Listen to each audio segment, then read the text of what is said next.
Welcome to Wednesday Wellness, where we learn to be well, get well, and stay well. As we join Dr. Brett Brimhall. Perfect. Guys, welcome to Wellness Wednesday. Like I was saying a little earlier, it's kind of funny that here we are in the month of June, which means it's, the Father's Day somewhere in this month. And we're talking about men's health, and I'm the only guy on here. Right. And I always laugh because, like, for years, I talk on women's health. I always start with this joke that I have that says all women's problems begin with men: menopause, mental breakdown, mental anxiety, menstrual cramps. Right?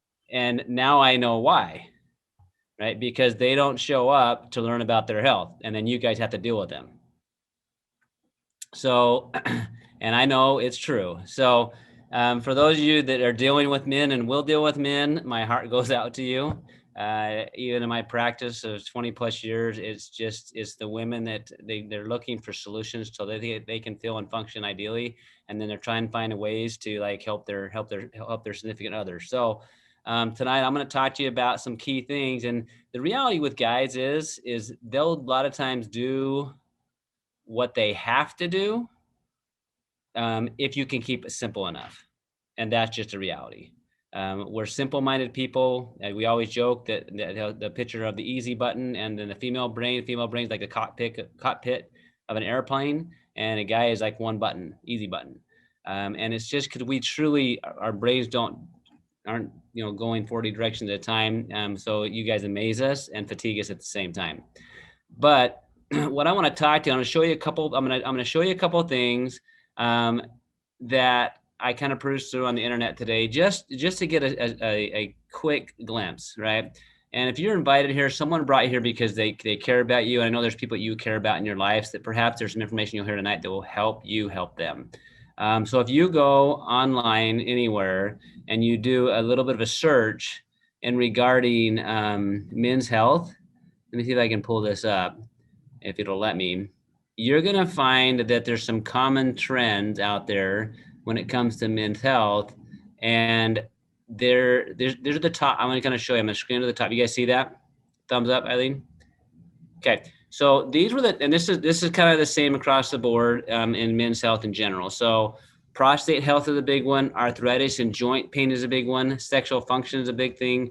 Cognitive disorders, that's depression and Alzheimer's, things of that nature. Circulatory health, which includes like strokes, heart attacks, things of that, and then age and genes. So this is on Healthline, and the same thing is true on WebMD. WebMD said pretty much the same thing: heart disease, stroke, lung cancer, prostate cancer, sexual dysfunction. Those are pretty much the common things that men are concerned about. So if you think about guys in general, right, they're kind of big babies. And I'll just be honest with you. Okay. They just are, right. And they won't do complex things most of the time, right. They kind of go out and do their thing, but like they want to keep it simple. And like, if you think about this, I'm going to kind of pull something I thought was kind of interesting. So if I scroll down here and we just look at prostate cancer, for instance, okay. Let me see if it actually, let me show you one other thing. I'm going to pull up one different one. All right, did that one show up, Eileen? Did my screens change? Yes, we're on suicide and depression now, and now stroke. Okay, so I want you guys just to see this, okay?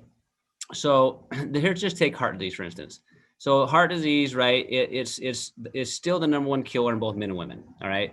We fear cancer more really because of the treatment, right? Of the treatment and how people go out. Whereas heart attacks and stroke, a lot of times the person's just, they're gone. Right, so we fear more the process of cancer than we do the death of heart disease, just because it can be a very difficult process of death. But I want you to look at something here. So these are the risk factors associated with heart disease specifically. Increased aging. Well, guess what? You can't change anything about father time as far as chronologically. Yeah, if you have another birthday, guess what? It's one more year, right? If you're a dude, you're more likely to have heart disease. I can't change that. Okay. A family history or an ethnicity, okay? Smoking, you can do something about that. High blood pressure, high cholesterol, a lot of times you can do something about that. Physical inactivity, that's something you can do about that. Obesity and overweight or diabetes. So what you'll find is no matter which big thing that people are concerned about, you'll come through these things and it's going to be the same thing. Genetics that play a role, diet plays a role, exercise play a role, and habits play a role, right? It's just how it is. So if you control the controllables, and we go back to this, what is the cause of this? So let's just take, for instance, like I can't change the fact that I'm a guy, all right? At least biochemically can't do it, right? And I can't actually change the fact that I'm 46 and on August 8th, I'm going to be 47. Like that is just when I was born, okay? But you can influence how well you age physiologically, all right? If you understand the process of aging. And this is true. That's why do we develop more chronic disease as we get older, right? Why does a car that's been on the road like for a couple 100,000 miles look different than a car that's coming out of the shop? Because it's newer, right? So how well you take care of your body is going to determine how well your ride is going to be. So let's talk about the process. For instance, let's just talk about specifically one of the risk factors associated with heart disease is smoking. Well, why is smoking hard on you? Because you're putting what they call free radicals directly into your lungs. So you're causing damage. So it's kind of like out in Arizona, you sit outside in the sun, like, you know, you're going to get darker and red, and it's going to cause long-term, it can cause, sunburning. And if you do it long enough, you can get skin cancer. That's called oxidation, right? So if it's rust, like metal, it's called rust if it sits out in the sun. And in Arizona, if you leave it outside, it just starts getting crackly and brittly, right? So that's the oxidative process. So you want to always go back to controlling the variables you can control. So those are having to do with what you put in your body and what you put on your body. So what you put in your body, what you put on your body will influence how quickly your cells repair or how fast they break down. So look at what you put on your body and in your body from everything around you. So if you walk into your house today and you go through the kitchen and you think, okay, what am I putting in my body? And is that giving my body things that make it younger, or is that giving my body things that make it older? In other words, does it take energy to utilize that and get rid of it? Or does that give me energy when I consume it? The same thing true as skin products. Let's just say you walk through your house, look in the kitchen. Oh, there's a bag of Doritos. That's not a real live food. So it's going to take energy to process that and get rid of the bad stuff. Okay, whether it's an apple or an orange or something like that, that is a live product, and that's going to give your body energy. And then let's say you walk into your house, right, and you go into your bathroom and you look at your soaps or your shampoos or your shaving cream and a guy, right? And what you're putting on your face, like for me, instance, when I shave, I use very specific product to shave with now because it's protective to my skin. I come from a family. I mean, we've been my kids are like fifth and sixth generation Arizonans, right? Which means we've been in the sun a really long time. Which means I've seen both my grandparents have skin cancers removed from them. So I am very proactive about what I put on my skin daily, and also what I don't put on my skin daily, because I want to protect that. So as a guy, if you're like I was not too long ago and you really weren't paying attention, now is the time, right? And a part of this group, most of us are part of what's called LifeVantage, which is a company that puts its stamp on the world by using nutrigenomic-based products to handle the problems that we're dealing with. So coming back to what you put on your body, what you put in your body. So what you put on your body, in your body, either going to make you more healthy or going to make your body less healthy, okay?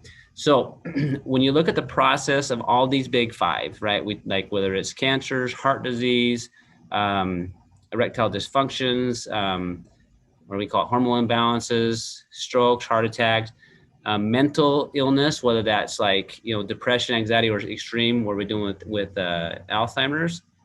There's processes that break down that don't allow those cells to function long term. Here is what they are. It's called oxidative stress. All right. So when you leave stuff out in the sun and in the rain, it's going to break down faster than if you took care of it. Okay. That's called oxidative stress. It happens inside our cells. Okay. It takes energy inside your body to repair or fix anything.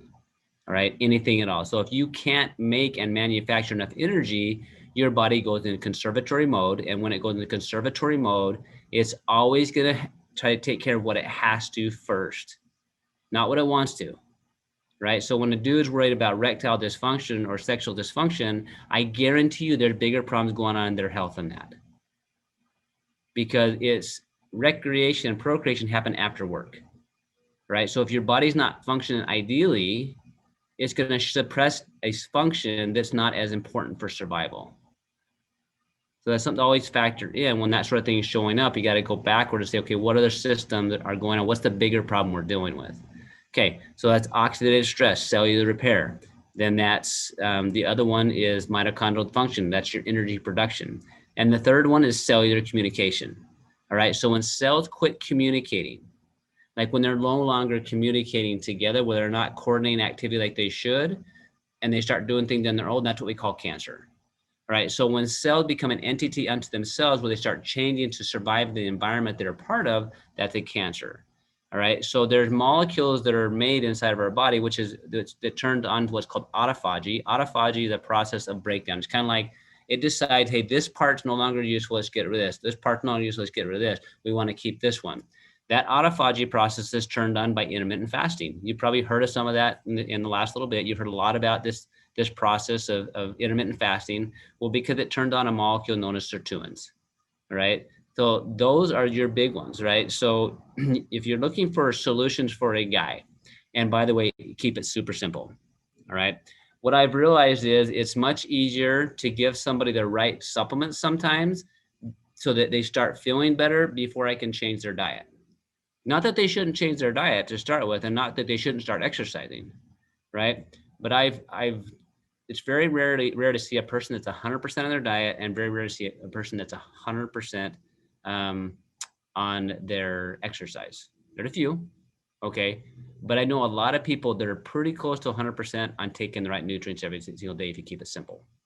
So for me and my foundation, when I'm working with people, I said, look, let's start with the right nutrients in you, okay? And then let's start changing our diet. And here's the kicker.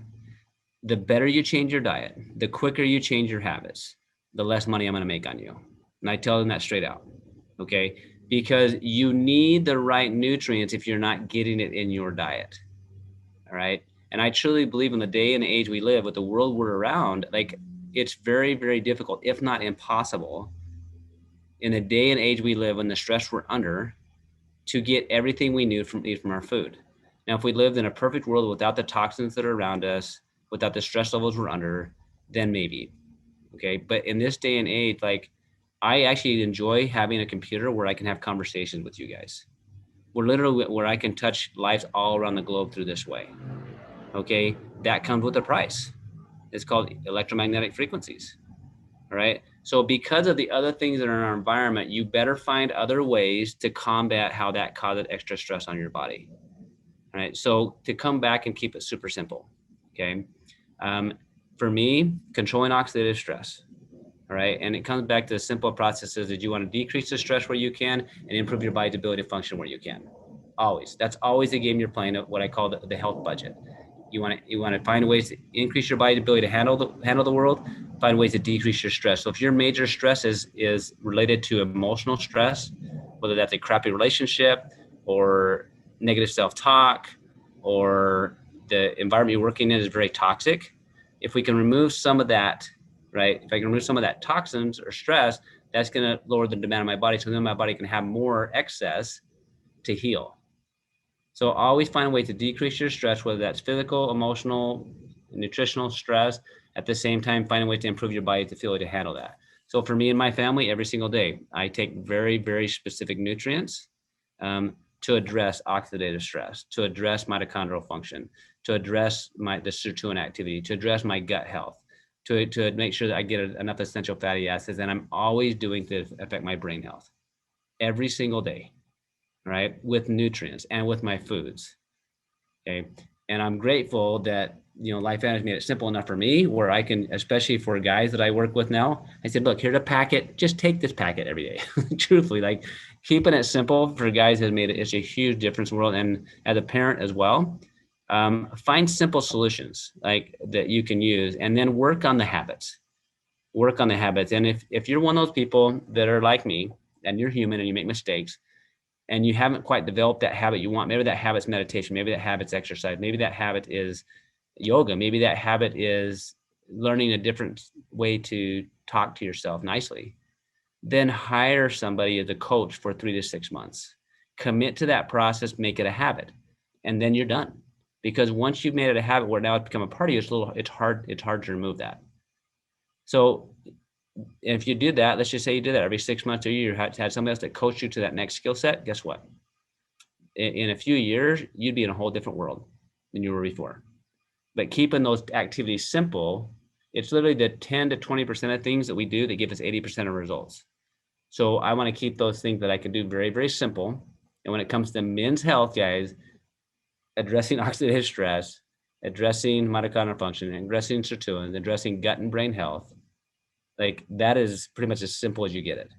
If you're addressing those things and giving the person the right nutrients, and then you start working on the habits, then you'll see life-changing things happen, not only today, because remember, one of the things that they talked about with genetics, right, that they were concerned about, well, guess what?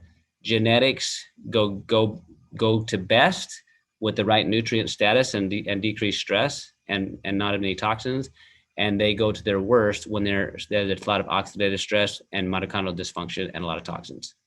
So if you're worried about your genes, your controllables are what I've already taught you about. That allows you to maximize your genetic potential. So for those of you who have guys in your life and you're going to keep them around because you can't get rid of them, right? Keep it super simple, find some simple tools for them, share this video with them. Maybe they'll hear a guy, maybe they won't, but I think that a lot of them will at least understand, like, yeah, you're right. I got to keep it super simple. But just like a relationship, if you don't work on that relationship daily and monthly and weekly, it will die over time. And so that's the importance, in my opinion, of taking the right nutrients daily, weekly, and monthly, because the effects are cumulative over time in the positive as well in the negative. So thanks for being a part of this group. So what we're going to do is next week, we'll have this Wednesday, every Wednesday this month, will be focused on men's health. And even if the guys don't show up, right, which they probably won't, those that matter are here. Okay. And then share this. And if you catch us on the recording, please give us feedback, join back into our group, the Biohack Body, give us feedback so we can help educate people on the higher level and help a lot of people that are struggling, looking for answers that they're not going to find out there through normal means. So we'll kind of stop the recording here, and Eileen, then we'll open up the questions, see if you guys have any. Thanks for watching. And remember, one change can have an enormous effect. Remember to subscribe, hit the bell and the like, and we'll see you next time on Love to Live.